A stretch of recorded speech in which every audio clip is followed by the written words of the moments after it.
Kancani is the old woman's name. Okay.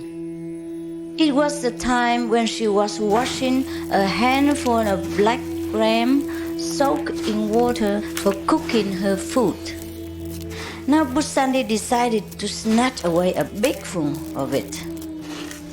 And suddenly, in one leap, he flew near the vessel and took a mouthful of grain with lightning speed.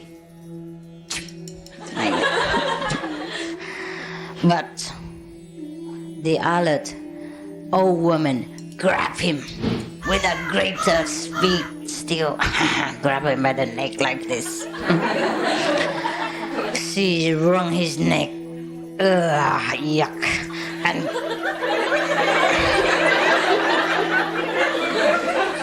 And kept it twisted so that the grain did not slip down to his stomach. Yeah. Meanwhile, with her other hand, she parted the beak, right? The beak of the bird, and squeezed out, took out the grain to the last grain from the throat of the struggling crow. Oh. Really, she deserved the award from us, huh? The most miserly woman in the world, right? In history. I don't know if there was such a story. There must be, huh? I don't know. Could be, huh? Some people are so thoughtless, arrogant and stingy, stupid, cruel, cold-blooded. All right. Kakak Busandi Ananda Maharaja struggled for his life.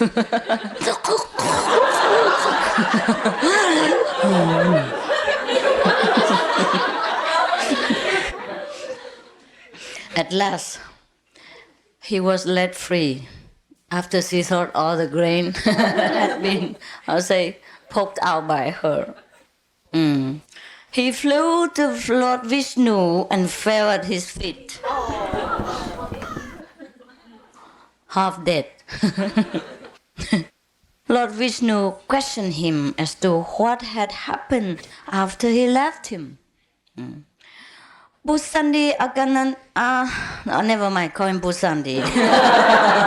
Spell his last long name. Gasped out the whole story. Pantingly, and said, "Oh Lord, oh my God, God Almighty, Jesus Christ." I was almost strangled to death. I could not succeed in my mission. I'm very sorry. But I could not get even a grain of food from that wretched old woman. Then the Lord Vishnu said, "Oh, Busandi, do not say so. Come, let me examine your mouth."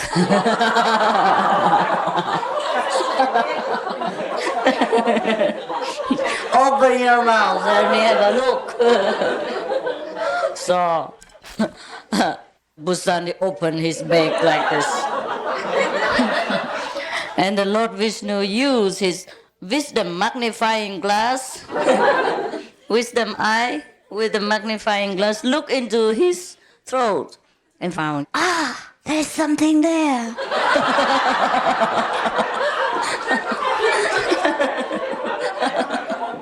What is it? Let me see what it is. I don't even know what it is. Oh, let's see what it is. It must be something, because this is a story, like movies. There must be something. Otherwise, it could not continue. There must be something. Where is it? Where is it now? Okay. He saw a little bit of husk. The husk, yeah? Maybe the outer the outer skin shell of the grain, right? Of the rice or whatever that was. Sticking to his palate. Thanks God. At least he has not wasted his time and struggled for nothing. Look, Bosandi, there's a small bit of husk sticking to your palate. I'm satisfied. The Lord Vishnu say, oh, the Lord is easy to satisfy. If we knew that, we wouldn't have to meditate so long every day. Tell him we just put our bottom on the cushion, that would be fine. Better than nothing, since he's so satisfied with even a piece of husk. Huh? Okay, so now, the old lady has earned some merit. Oh, blessed be the Lord Vishnu, so compassionate and loving and merciful. Okay, now he said, Basandi, when she goes back to the world after her death, let her be fed on the husk of the particular grain which was found sticking to your palate. So the old woman will be eating that all her life long. It must be tasty. And then the Lord, so saying, disappeared. Great and marvelous are the benefits of charity and righteousness, even involuntarily. Infinite and overwhelming is the love and compassion of Lord Vishnu. Such is the mysterious potency of even the least act of kindness and charity. Probably she didn't want to take it out because she knew it was useless. There was not much there, you know. Okay, let him have the little husk. That the fruit of it will cling to you and save you in your life beyond. The Lord Vishnu himself, in his great love, creates opportunities for the redemption and deification of the sinning human. Man has to grasp such opportunities as veritably God-sent. When the old woman, who didn't know meritorious act, was ordained to get bread made of husk, what would be the result of your hundreds of meritorious acts of feeding the poor, clothing the naked, relieving the distress of others, and comforting the sorrowful? Understand? Even if she had just let a little bit of husk stick in there, all her life she will be eating bread made out of it. So at least she has a lot of things. And if we give people a lot more things, how much would we have? That is the conclusion. Huh? That's the meaning of it. Okay. Never mind. We don't have to say further. Everybody knows already. I often tell you helping others is helping yourself. It's a pity that not many people in the world know this. Huh? That's why in the last few days, New Year's Day, we made an award ceremony. So to remind the people of this country and of the world of the noble action of charity. Yeah? Because only by being charitable and loving can one rescue oneself from misery in the later life to come. If one has not met a master to be liberated in one lifetime, one must be reborn again.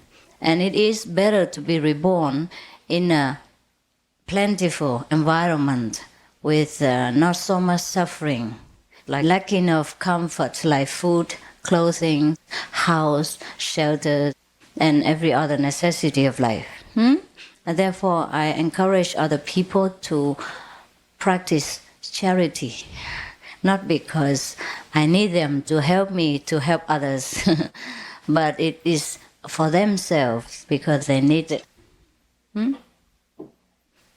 Because they never know whether next life they have enough merit to live such a comfortable life again, like they do in Taiwan now. So it's better they continue to sow the good deeds. That is if they don't see any master, yeah? When one sees the master, whether one does good deeds or no good deeds, one still practices meditation, and the merit is enough to liberate you. We don't have to come back again to enjoy a good or bad life, so no problem. Capish?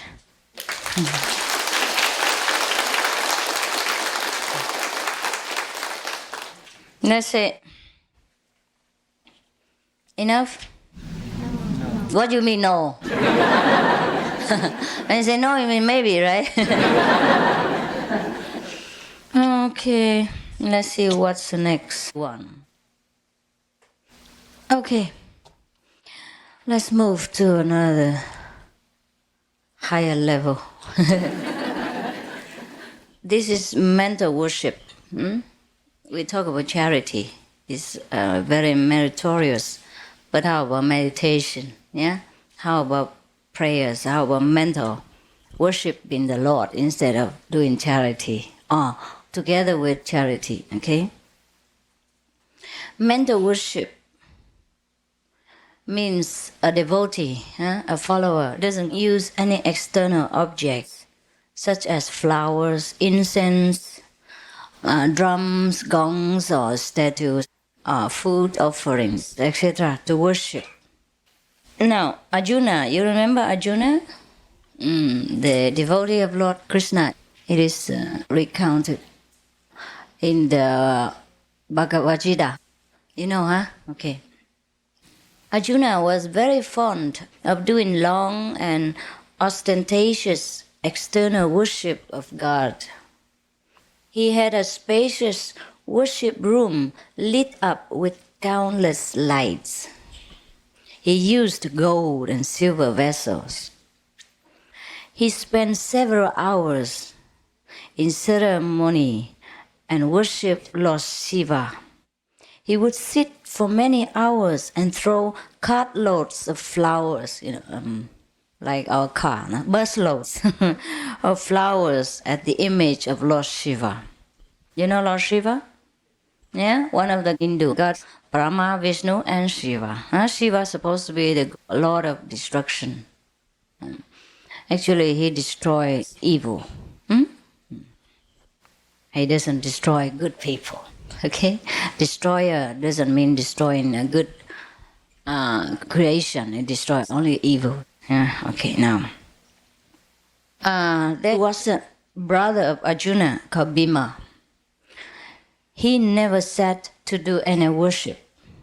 He never went to the temple. He always goes to Meli.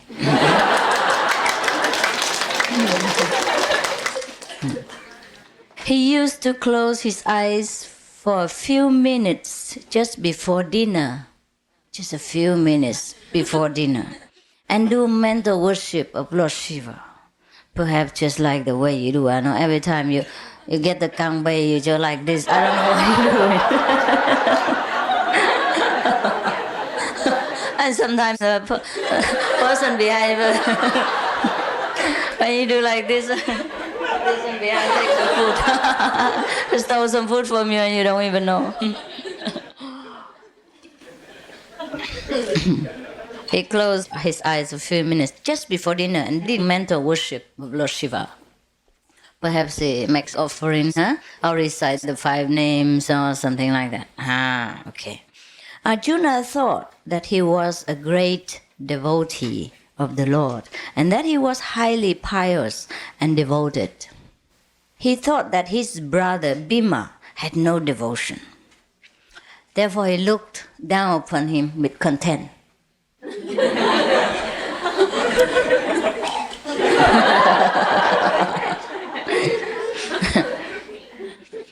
Lord Krishna found out the attitude of Arjuna and wanted to teach him a good lesson and bring him to his senses.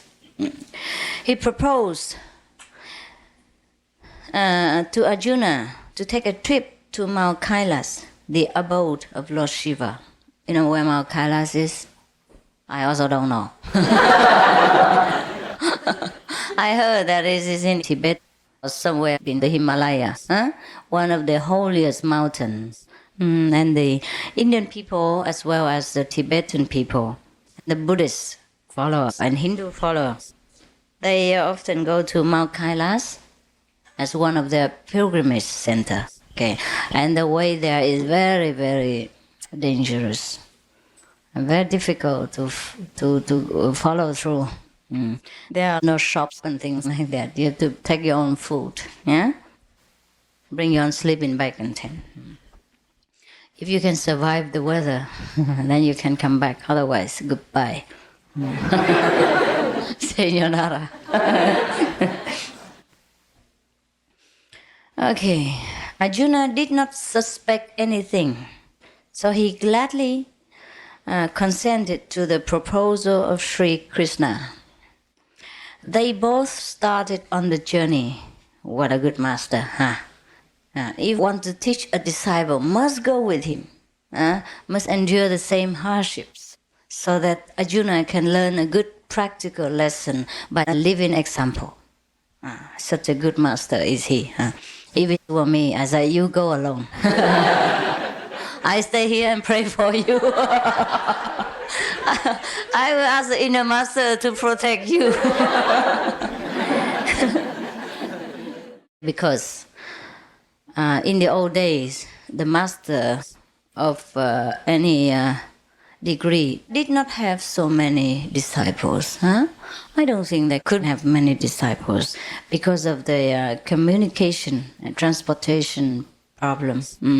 Also, they tested the disciple long before they accepted and things like that. Also, it was not easy to organize everything in such a big scale like today. Besides, even today, not any master can have many disciples, right? Anytime, for example, we make a lecture, many thousands of people come, only a few hundred stay. And then after that, fewer left behind to continue the practice, right? Anything can tempt them to go away. Meat, women, money, family influence, friends, society, anything, old habits. Drag them back to their older habits.